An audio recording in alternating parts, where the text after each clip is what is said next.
On this episode of Pilot's Discretion, we're joined by spin instructor and AOPA pilot writer Catherine Cavagnaro. She talks about the right way to use flaps, setting personal minimums, and teaching both flying and math. Pilot's Discretion starts right now.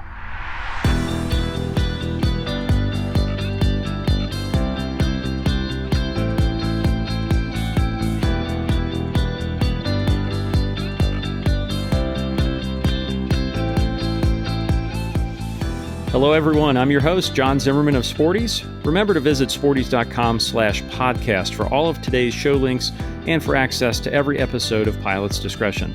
You can also email us if you have comments or guest ideas, podcast@sporties.com. Today, I'm joined by flight instructor and writer Catherine Cavagnaro.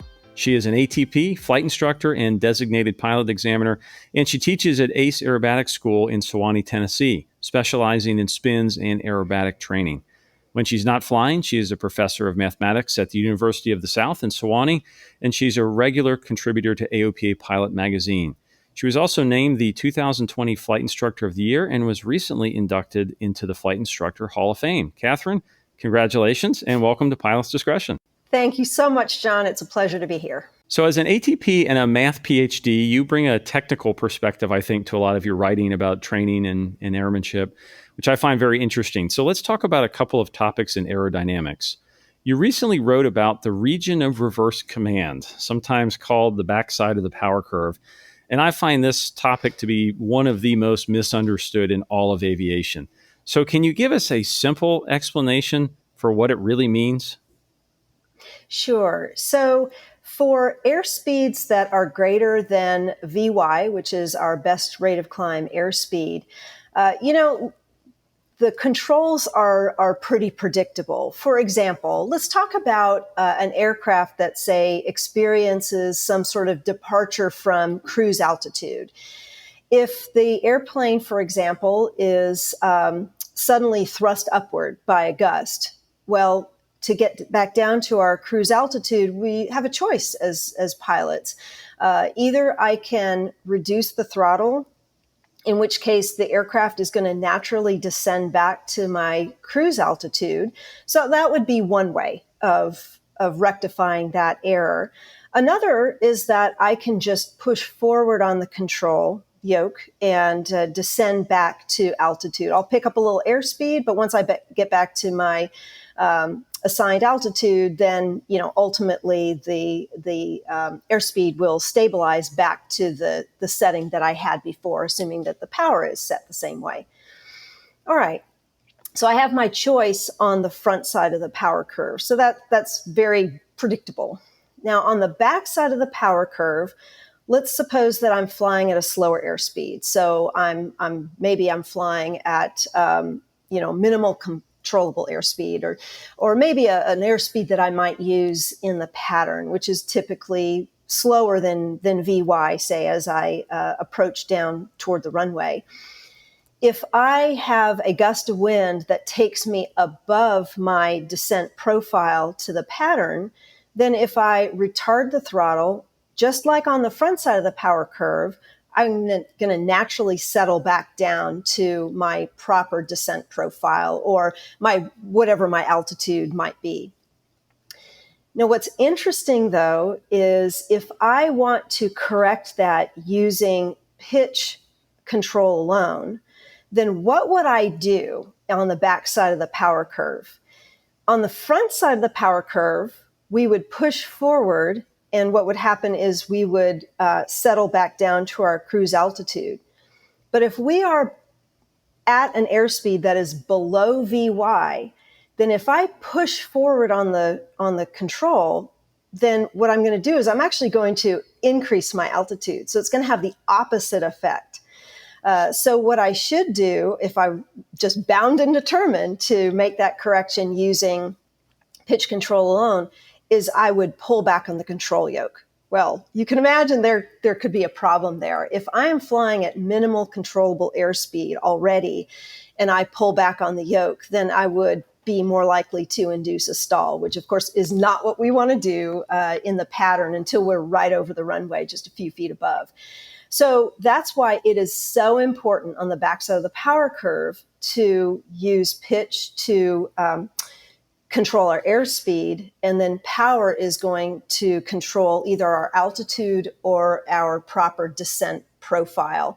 So I like to use that way of managing the airplane actually all the way down from, if I'm descending toward an airport, I'm typically pitching for an airspeed as I approach that airport, even before I get in the pattern. So that's what really distinguishes the front side of the power curve from the back side of the power curve. The front side of the power curve, you have a natural choice. The backside of the power curve, it's really safe to use pitch to control airspeed and power to control your altitude or descent profile. That's a great explanation. I love your use of VY. Sometimes people make it very mysterious about when am I there? How do I know I'm there? And in VY, I think most people have committed to memory, so it's a good way to think about it.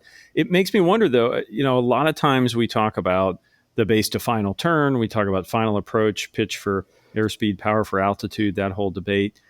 Is this also a consideration on takeoff? Because something AOPA has done, and I think a nice job in recent years of highlighting, is that many loss of control and stall accidents happen on a go-around or takeoff. So I assume, while I might have full power here, it's at least something I should be thinking about on a takeoff as well, right? Oh, absolutely, that's true. My understanding is that for all the press and attention that the base to final stall spin scenario has, and there's no, that is certainly a serious flight situation, and I don't mean to diminish that at all, but there are more problems that occur on either the takeoff or the go-around scenario where we might be trimmed for a pretty high angle of attack. I use pretty aggressive trim inputs as I approach for a landing.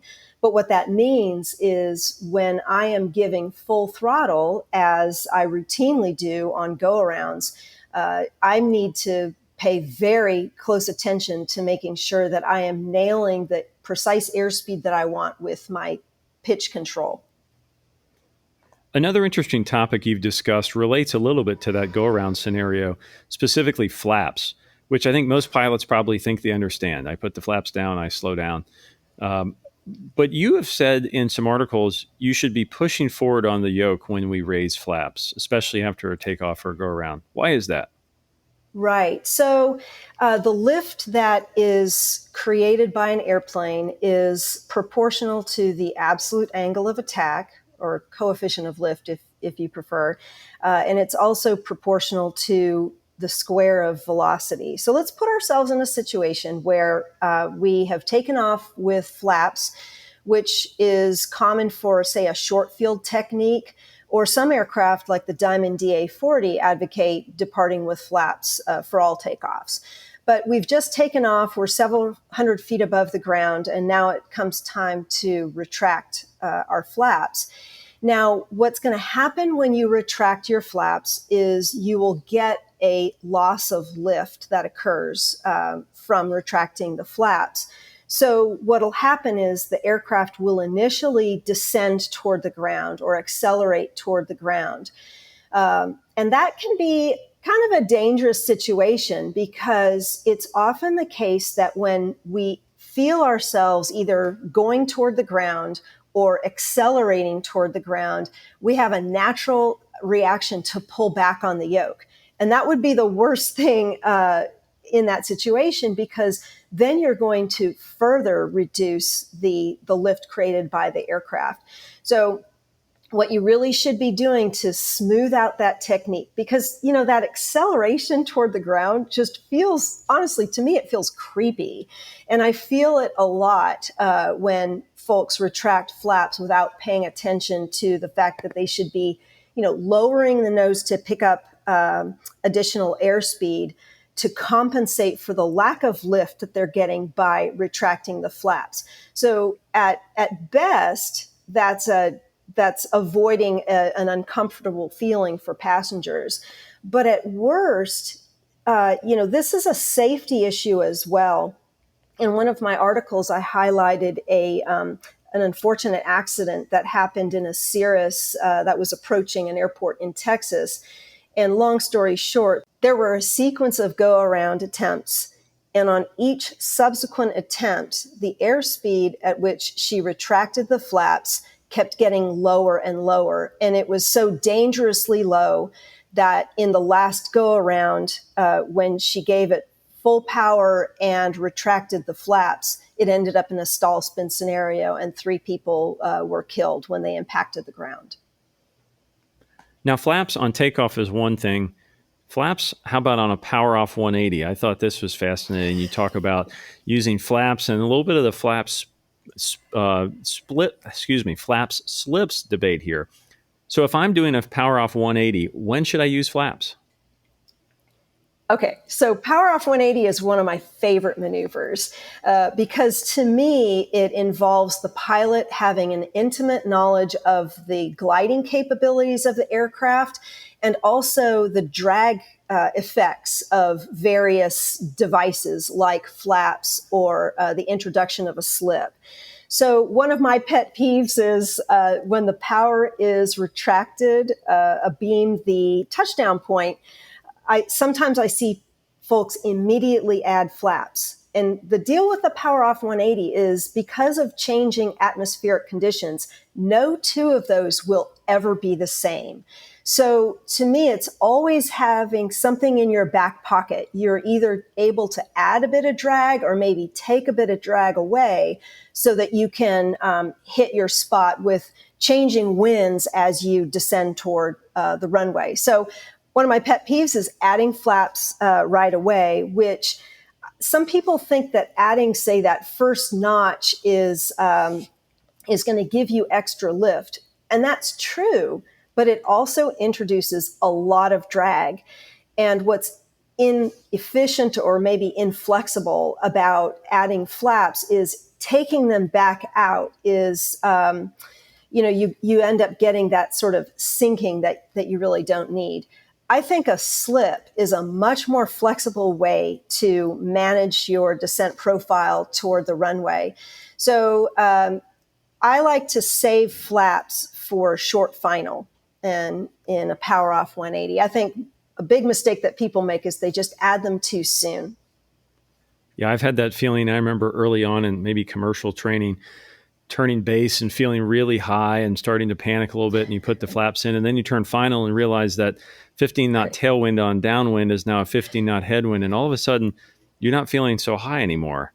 And I had a flight instructor show me a slip that essentially proved it's really hard to be too high on final in an engine failure scenario for real. You really can slip your way out of trouble a lot easier than you can create lift and fix a problem of being too low.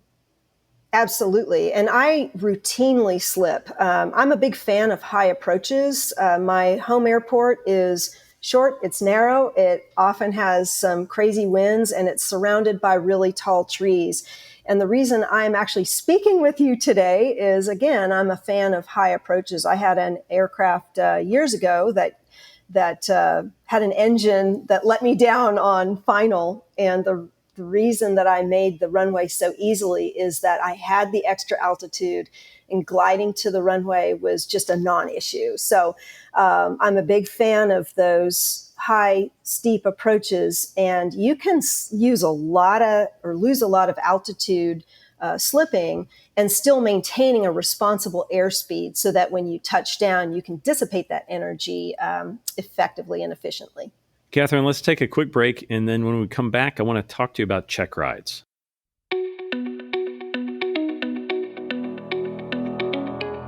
Earn your pilot's license, get current, or add a rating. No matter what your goal is, Sporty's pilot training app will save you time and money.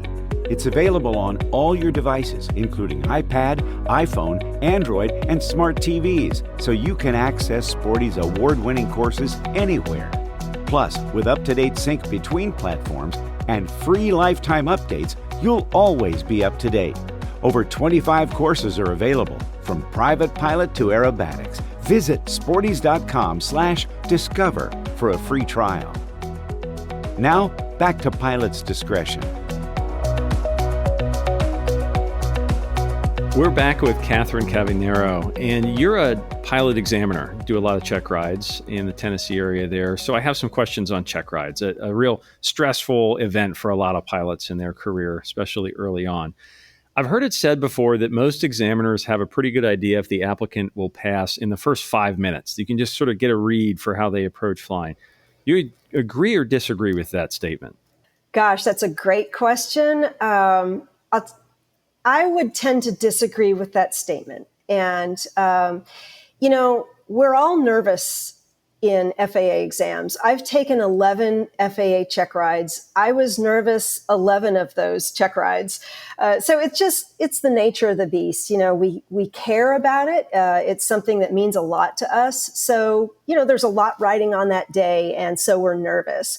So I am, compassionate with folks who are nervous. And there are times when I see somebody who's so nervous, and I try to put people at ease because I need to tell the difference between, are these nerves talking that are giving me these strange answers, or is there a fundamental shortcoming that needs to be addressed before this person can be certificated? And if the person is nervous, sometimes it can be hard to tell the difference. I'll give an example for an instrument practical exam that I gave a few years ago. And I could tell this young man was so incredibly nervous. And I know that he had failed his practical exam for the private on the very first question. And so therefore he was even more nervous as he approached his instrument practical exam. And right off the bat, the first question I asked was just this preposterous answer. And I thought to myself, oof, this is not going to be a fun day. But I thought, okay, you know what? I'm just going to move away from this topic and we'll circle back to it later. So I tried to put him at ease and we covered some other topics. And then a little later, I just circled back to that first area and he nailed it. And for him, that was nerves. And by the way, he passed his instrument practical exam that day. So I would say that there are a lot of times where I see it not going in a good direction and it doesn't turn around. But I have been surprised on occasion. So I usually try to reserve judgment until much later in the exam. And I make sure that I never stop the exam after a question or two. We talk a fair amount because, you really want to get a sense for, is this nerve stalking or is there a shortcoming that needs to be addressed? And it's not the end of the world if it's the latter. How about the I don't know response? I think many applicants are just panicked about getting the question where you just brain freezes and you don't know. Is it okay to say, I don't know, but I can look it up? What do you want to hear in a situation? That's a great question. And something that I tell all applicants before we start is that I like to think of practical exams as closed book exams. But if on occasion you'd like to consult an appropriate reference, that's totally fine. We all need to consult an appropriate reference, myself included, on occasion. And actually, sometimes I like to hear I don't know, because here are examples of two folks where I hear I don't know, and there's a complete different result in the practical exam. There are some people who say, I don't know, may I look that up? And sure. So they get out, Part 91, they flip through it for a minute or two, they find the resource, and then they give me the answer. And that is valuable information. That person knows where to look. And the person B maybe takes out Part 23 or maybe Part 61, has no idea where to look. And those are two different outcomes to the practical exam, because at the end of the day, we all don't know everything.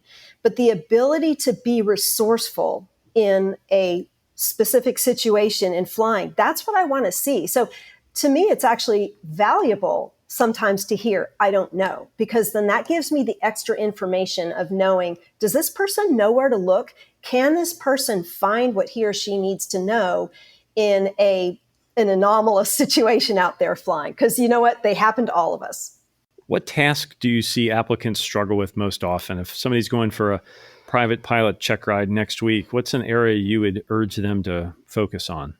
So there are a number of areas where I see shortcomings. One of them that's really disappointing to me is the lack of ability for some to secure a standard briefing for the flight. And I call it a standard briefing instead of a weather briefing because it's more than just weather. It's, TFRs and NOTAMs and things like that.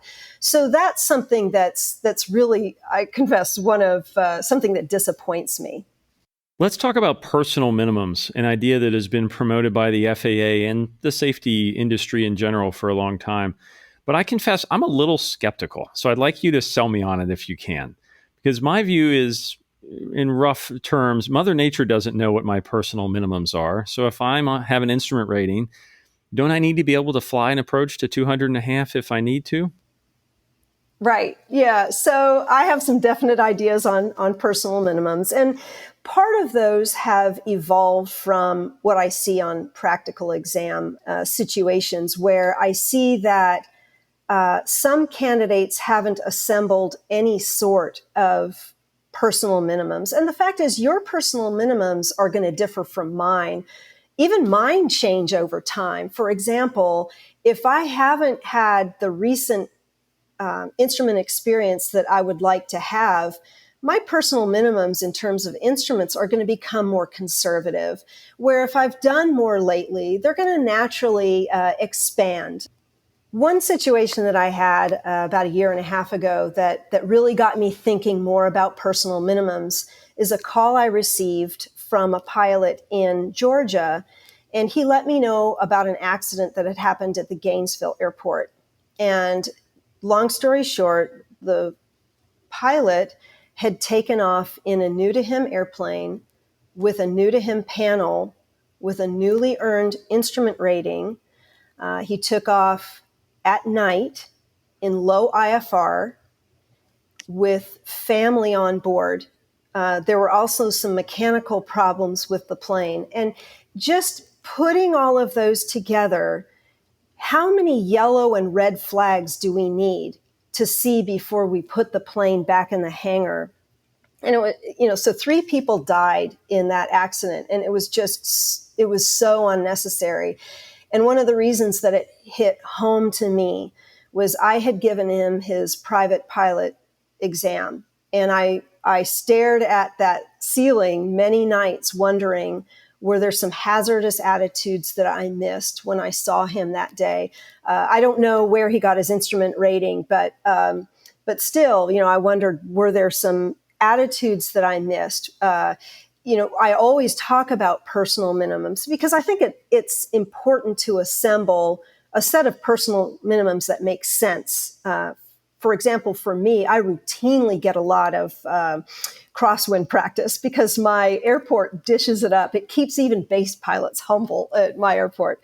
But like I say, sometimes my IFR minimums, especially since COVID, I haven't traveled as much as I used to or I would like to. So those have certainly become more conservative. But I'd like to think that after I see all of those yellow and red flags line up, that I would put the plane back in the hangar. So it just got me thinking about personal minimums. And I always discuss personal minimums in practical exams, but I do even more so after that accident. So personal minimums, I think, are actually important. And how about what goes into a personal minimums list? I know we often talk about weather, but it strikes me that there's more to it than just weather. There's pilot readiness, there's rest, there's all kinds of other elements. Is that right? Oh, absolutely. Yeah. So, you can run through the I'm safe checklist. That's a good place to sort of pre-flight the pilot. Things like illness, medication, stress, alcohol. And of course, it's easy to know, gosh, did I have a drink last night or did I not have a drink last night? That's easy, right? But fatigue, I think, is the one that is really insidious because the effects of fatigue can be a lot like intoxication. But it's harder for me every day to judge, did I have a great night's sleep last night, or was it just okay, or was it poor? That can be all over the map. So that's one that I think is really hard to assess. There was an accident. I think it was a cargo carrier into Birmingham a few years ago, and I think the conditions were good VFR, but it was early in the morning. I think it was something like 5 a.m. And the pilot and co-pilot just drove the plane into the ground short of the runway. And I think fatigue was cited as a probable cause for that accident. So you're right. It is so much more than just, weather minimums. And for me, the addition of friends and family will also make my minimums more conservative, because I know that they are a source of distraction. As much as I love my children, they have been a big distraction over the years. They're a joy to fly with, but they're a distraction. And sometimes just knowing that there are other people on board that are relying on me makes me a little more keyed up. So I tend to have more conservative personal minimums when I have other people on board. Catherine, we like to close Pilot's Discretion episodes with a segment we call Ready to Copy. I'll ask some questions on a wide range of topics, and you give me a quick answer. Are you ready to copy? I think so. You got to learn spins and aerobatics from the great Bill Kershner, one of my aviation heroes when I was a young pilot. What's something he taught you that most instructors wouldn't normally teach? So in terms of teaching aerobatics, he taught me the wisdom of not only having a six-sack on board, and it's not enough to have it on board or to even make sure that it's pulled out of the wrapper if you haven't pre-blown air into that six-sack so that it can be at the ready in an instant, then you haven't done your job. That is a fantastic tip. My gosh, that is gold. Thank you. Here's a topic that gets debated on bar stools occasionally. Should spins be required for the private pilot check ride? At this point, unfortunately, no. And the reason that, even though I think every pilot should avail him or herself of some good stall and spin training, instructors these days they're just not equipped to properly teach spins. So I wish I could say the answer is yes, but it's no. What's a seemingly silly training maneuver that is actually valuable? I think the turnaround a point is a valuable maneuver because it has you maneuvering close to the ground, adjusting for winds, making sure that, say, your pilot or your co-pilot, who might be, say, taking photos of something on the ground, has a good line of sight. You're a distracted pilot. You are looking around for other traffic. And let's face it, when we take people flying, what do they want to do? They want to go see their house, or they want to go see something interesting on the ground. So I think a turnaround a point is sort of an underrated maneuver. How about overrated? What's something we spend too much time on and isn't worth it? Eights on pylons. So actually, as a mathematician, it's one of my favorite maneuvers to sort of dissect, but I don't really see the purpose. My own feeling is that I rarely see great 8 on pylons demonstrated on a practical exam. I get it. It's one of those maneuvers where you are, focused on a point on the ground. You're a busy pilot. You have to maintain a constant line of sight with a pylon on the ground. You are also making sure that your passenger has a comfortable experience, and you are looking around for other terrain and traffic. So I get why it's required for the commercial exam and also the flight instructor exam for that reason. But truthfully, I've rarely seen a great one, and honestly, most pilots don't really understand them. Should all pilots read Stick and Rudder, or is it out of date now and overrated? No, I think it is not out of date. It is not overrated. I think it's a great text, and I think it should be part of every pilot's library. Do you have to be good at math to be a good pilot on some basic level? Maybe not a PhD, but does it help to be good at math, or is that not really needed anymore? I don't think it's necessary. I personally delight in the combination of mathematics and aviation. Mathematics gives me a lens through which I can better understand aviation. So when I give presentations for FAA, for AOPA and such, I try to introduce some of the mathematics that I think is helpful to pilots. I try to make that understandable and accessible through videos that I make that makes the aerodynamics, say, come alive and be interesting. But I find that mathematics does help me understand aviation on a deeper level. So I personally appreciate it. I'm not necessarily sure that it is vital for all pilots. How about the other way around? Does teaching flying make you a better math professor? Absolutely. So my students at the university love it when I introduce airplane examples. In fact, a year ago, I taught a class at the university that was basically the mathematics of flight. And that was a lot of fun. So I took all of my math students flying and they absolutely loved it. So, mathematics is a wonderful area of study. And I think when you can show math students that some of this math matters, right? Sometimes we study mathematics just because it's beautiful in its own right, but there's a beauty to the application as well. So I'm a big fan of introducing mathematics students to the world of aviation. Can you describe geometric topology in 10 words or less? Let's see. So geometric topology is the study of, I'm probably going to go beyond 10 words. So geometric topology is the study of abstract spaces and continuous transformations on them. I'm not sure if I got that in 10. I'm going to leave it at that because it's way over my head. Our last question is always the same, Catherine. You have one final flight, and our question is, what are you flying and where are you going? I am flying with my two boys in my Bonanza Nikki, and we're going to do something amazing and see an amazing sight in this country, and I'm going to share that with them. Catherine, thanks for being on the podcast. John, this is so much fun. It's a pleasure. Thanks for having me.